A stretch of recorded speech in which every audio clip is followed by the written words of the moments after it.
Date തെറ്റിയിരിക്കുന്നു. ഈ മാസം താൻ ഇതുവരെ പീരീഡ്സ് ആയില്ലല്ലോ. എല്ലാ മാസവും 20-നും 23-നുള്ളിൽ ഞാൻ മെൻസസ് ആവാറുണ്ട്. പക്ഷെ ഈ മാസം 30 ആയില്ല. ചതിച്ചോ ഈശ്വര. ഞാൻ വയറ്റിൽ കൈവച്ചു. കോളേജ് വിട്ട് വരുമ്പോൾ ഒരു പ്രഗ്നൻസി ടെസ്റ്റർ വാങ്ങണം. ഞാൻ മനസ്സിൽ തീരുമാനിച്ചു.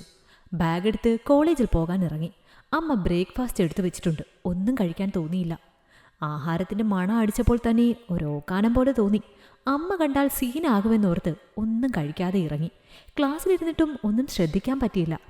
ഇൻ്റർവെൽ ആയപ്പോൾ അനൂപിനെ തിരക്കി PG ക്ലാസ്സിൽ പോയി നോക്കി. അവൻ വന്നിട്ടില്ലെന്ന് കൂട്ടുകാർ പറഞ്ഞപ്പോൾ നിരാശ തോന്നി. 2 ദിവസമായി അവൻ ക്ലാസ്സിൽ വന്നിട്ട്. 4 മാസമായി ഞാനും അനൂപും സ്നേഹത്തിലാണ്. ഞാനിവിടെ ഡിഗ്രി 3-ാമത്തെ വർഷമാണ്. അവൻ്റെ ഫോണിൽ വിളിച്ചു നോക്കിയപ്പോൾ സ്വിച്ച് ഓഫ്. എനിക്കാകെ പേടി തോന്നി. എൻ്റെ സംശയം അവനോട് മാത്രമേ പറയാൻ പറ്റൂ. കുറച്ച് ദിവസമായി അവൻ എന്നിൽ നിന്ന് അകലുന്ന പോലെ തോന്നിയിട്ടുണ്ട്. വിളിച്ചാൽ ഫോൺ എടുക്കാൻ മടി. ഓൺലൈൻ ഉണ്ടെങ്കിലും മെസ്സേജ് നോക്കാതിരിക്കുക. വൈകുന്നേരം വരെ എങ്ങനെയൊക്കെയോ പിടിച്ചിരുന്നു. ബെല്ലടിച്ചതും ഞാൻ വേഗം ഇറങ്ങി. കോളേജിനടുത്തുള്ള മെഡിക്കൽ ഷോപ്പിൽ നിന്ന് വാങ്ങാതെ ഞാൻ ബസ് കയറി 2 സ്റ്റോപ്പ് അപ്പുറമുള്ള സ്റ്റോപ്പിലിറങ്ങി. എന്നിട്ട് അവിടെയുള്ള മെഡിക്കൽ ഷോപ്പിൽ പോയി പ്രഗ്നൻസി ടെസ്റ്റർ വാങ്ങി.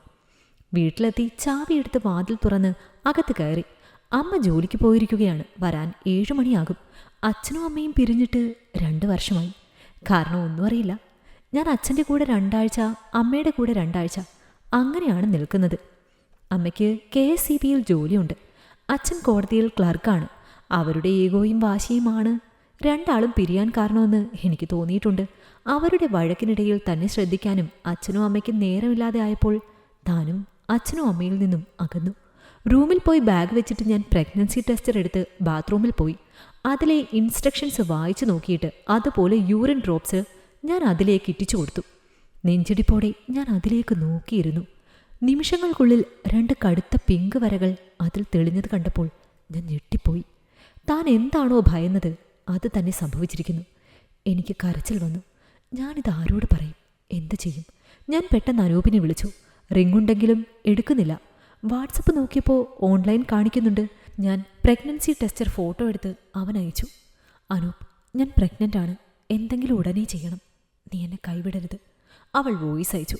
അനൂപ് അത് കണ്ടു. നിമിഷങ്ങൾക്കുള്ളിൽ അവൻ്റെ കോൾ വന്നു. അനൂപേ, ഞാൻ പ്രഗ്നൻ്റ് ആണ്. അന്നേ പറഞ്ഞതല്ലേ ഞാൻ ഒന്നും വേണ്ടെന്ന്. ഒന്നും ഉണ്ടാവില്ലെന്ന് പറഞ്ഞിട്ട് ഇപ്പോൾ കണ്ടില്ലേ? ഞാൻ കോണ്ട ഇട്ടല്ലേ ചെയ്തത്. എന്നിട്ട് നീ പ്രഗ്നൻ്റ് ആവുമെന്ന് ഞാൻ വിചാരിച്ചോ? അനൂപ് ദേഷ്യത്തിലാണ്. ഇനി എന്ത് ചെയ്യും ഞാൻ? എന്ത് ചെയ്യാൻ? അതങ്ങ് കളഞ്ഞേക്ക്. കളഞ്ഞിട്ട് എന്തോന്ന്? മര്യാദയ്ക്ക് പോയി പഠിക്കാൻ നോക്ക്. നീ എന്നെ കല്യാണം കഴിക്കില്ലേ? എന്തിനെന്നോ? നീ എന്നെ പ്രഗ്നൻ്റ് ആക്കിയില്ലേ? എന്നെ ആദ്യമായി തൊട്ട പുരുഷൻ നീയാണ് അനൂപ്. നീ തന്നെ എന്നെ കല്യാണം കഴിക്കണം. ഞാൻ തൊട്ട പെണ്ണുങ്ങളെയൊക്കെ കെട്ടണമെങ്കിൽ എനിക്ക് അതിനേ സമയം കാണും. ഞാൻ അനുഭവിക്കുന്ന ആദ്യത്തെ പെണ്ണൊന്നുമല്ല നീ. നീ എന്നെ ചതിക്കുമായിരുന്നു അല്ലേ?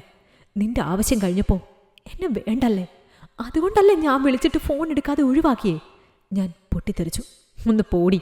നിന്നെ എനിക്ക് മടുത്തിട്ട് തന്നെയാണ് ഒഴിവാക്കിയേ. എനിക്ക് ഒരു പെണ്ണിനെ ഒറ്റത്തവണ ചെയ്യുമ്പോൾ തന്നെ മടുക്കും. നിന്നെ കൊണ്ടുള്ള എൻ്റെ ആവശ്യം കഴിഞ്ഞു. ഇനി കെട്ടണമെന്ന് എൻ്റെ പുറകെ വന്ന് ശല്യം ചെയ്താൽ നിനക്ക് തന്നെയാണ് നാണക്കേട്. നീ എൻ്റെ കൂടെ കെട്ടിപ്പിടിച്ച് നിന്നെടുത്ത ഫോട്ടോ ഒക്കെ എൻ്റെ കയ്യിലുണ്ട്. അത് ഞാൻ കോളേജ് ഗ്രൂപ്പിൽ വൈറലാക്കും. അത് വേണ്ടെങ്കിൽ വയറ്റിലുണ്ടായതിനെ കളഞ്ഞിട്ട് നിന്റെ പാട് നോക്കി പൊക്കോ. അനു ഫോൺ വെച്ച് പോയി. ഞാൻ അവൻ പറഞ്ഞ വാക്കുകളിൽ കുരുങ്ങിക്കിടക്കുകയായിരുന്നു. ഒരു ചതിയനെയാണ് സ്നേഹിച്ചത് എന്ന തിരിച്ചറിവ് എന്നെ തകർത്തു. അവന് മുന്നിൽ പോകാൻ തോന്നിയ നിമിഷത്തെ ഞാൻ ശപിച്ചു. എൻ്റെ മനസ്സിൽ എൻ്റെ കന്യകാത്വം തന്നെ നഷ്ടപ്പെട്ട ആ നശിച്ച ദിവസം തെളിഞ്ഞു വന്നു. കോളേജിലെ ക്ലാസ് കട്ട് ചെയ്ത് അനൂപിനൊപ്പം കറങ്ങാൻ പോയ ദിവസം. ആദ്യമായിട്ടല്ല അങ്ങനെ പോകുന്നത്. അന്ന് അവൻ എന്നെ കൊണ്ടുപോയത് അവൻ്റെ വീട്ടിലേക്കായിരുന്നു. അന്നവിടെ ആരും ഉണ്ടായിരുന്നില്ല. അവിടെ അവൻ്റെ മുറിയിൽ വെച്ച് അവൻ എന്നെ ചുംബനങ്ങൾ കൊണ്ട് പൊതിഞ്ഞു. എന്നിലെ പെണ്ണിനെ, എന്നിലെ വികാരങ്ങളെ അവൻ ചുംബനങ്ങൾ കൊണ്ടുണർത്തി. എൻ്റെ മുഖത്തും കഴുത്തിലും ഇഴഞ്ഞു നടന്ന അവൻ്റെ ചുണ്ടുകൾ ഞാൻ തടുക്കാൻ ശ്രമിച്ചു. പക്ഷേ അവൻ്റെ കൊഞ്ചൽ കണ്ട് അർത്ഥസമ്മതം മൂളിയപ്പോൾ അവൻ എൻ്റെ ഡ്രസ്സ് അഴിച്ചു മാറ്റി. അത്രയും മതി, വേണ്ട എന്ന് പേടിയോടെ പറയുമ്പോൾ പ്രൊട്ടക്ഷൻ ഉണ്ട് എന്ന് അവൻ എനിക്ക് ധൈര്യം തന്നു. പൂർണ്ണ നഗ്നിയായി അവന് മുന്നിൽ നിൽക്കുമ്പോൾ എന്നിലും വികാരം ആളിക്കത്തിയിരുന്നു. ഒരു നിമിഷത്തെ സുഖത്തിൽ എല്ലാം മറന്നുപോയി. അതിൻ്റെ ഫലമായി വയറ്റിൽ അവൻ്റെ വിത്ത് മുള പൊട്ടിക്കഴിഞ്ഞു. ഇനി ഇതിനെ എങ്ങനെയും നശിപ്പിച്ചേ പറ്റൂ. ഒറ്റയ്ക്ക് ഞാൻ എന്തു ചെയ്യും? ഒരു ഹോസ്പിറ്റലിൽ ഒറ്റയ്ക്ക് പോയാൽ ഡോക്ടർ അബോർഷൻ ചെയ്തു തരുമോ? ഒരു ചതിയനു വേണ്ടി ജീവിതം അവിടെ അവസാനിപ്പിക്കാൻ എനിക്ക് കഴിയില്ലായിരുന്നു. എന്തും വരട്ടെ എന്ന് കരുതി അന്ന് അമ്മ ഓഫീസിൽ നിന്ന് വന്നപ്പോൾ ഞാൻ എല്ലാം പറഞ്ഞു. കാലിൽ വീണ് മാപ്പ് പറഞ്ഞ് കരഞ്ഞു. ആദ്യം അമ്മ എന്നെ കുറേ അടിച്ചു. എല്ലാം ഞാൻ കൊണ്ടു. കൊള്ളാൻ ഞാൻ ബാധ്യസ്ഥയാണ്. അത്ര വലിയ തെറ്റാണ് ഞാൻ ചെയ്തത്. അമ്മ എന്നെ രക്ഷിക്കണം. ഒരു തെറ്റ് സംഭവിച്ചു പോയി. ഇനി ഒരിക്കലും ഞാനിത് ആവർത്തിക്കില്ല. എനിക്ക് പഠിക്കണം, ജോലി വാങ്ങണം. ഇങ്ങനെയൊക്കെ നടന്നതുകൊണ്ട് അതോർത്ത് എൻ്റെ ജീവിതം നശിപ്പിക്കാൻ ഞാൻ ഒരുക്കമല്ല. ഞാൻ സ്നേഹിച്ചത് ഒരു ചതിയനെയാണെന്ന് തിരിച്ചറിയാൻ വൈകിപ്പോയി. കുറേ പറഞ്ഞു കരഞ്ഞപ്പോൾ അമ്മ അടിച്ചപ്പോൾ എനിക്ക് സത്യത്തിൽ ആശ്വാസം തോന്നി. അമ്മ എന്നെ കൈവിടില്ലെന്ന് ഉറപ്പായിരുന്നു.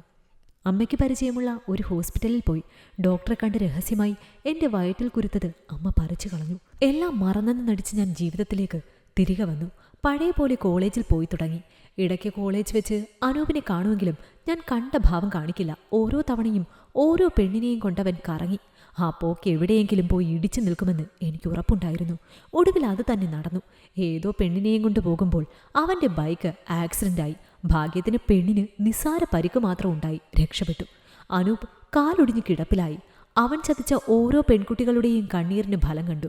ഇനി എണീറ്റ് നടക്കാനും വൃത്തികേട് കാണിക്കാനും അവനൊന്നും മടിക്കും. ഞാനിപ്പോൾ ഈഗോ കാരണം പിരിഞ്ഞ അച്ഛനെയും അമ്മയും ഒരുമിപ്പിക്കാനുള്ള ശ്രമത്തിലാണ്. എനിക്ക് ഇവർ രണ്ടാളെയും വേണം. ഈ കഥ നിങ്ങൾക്കിഷ്ടമായെങ്കിൽ ലൈക്ക് ചെയ്യൂ. നിങ്ങളുടെ അഭിപ്രായങ്ങൾ കമന്റായി രേഖപ്പെടുത്തൂ. കൂടുതൽ കഥകൾ കേൾക്കാൻ ഈ ചാനൽ സബ്സ്ക്രൈബ് ചെയ്യൂ.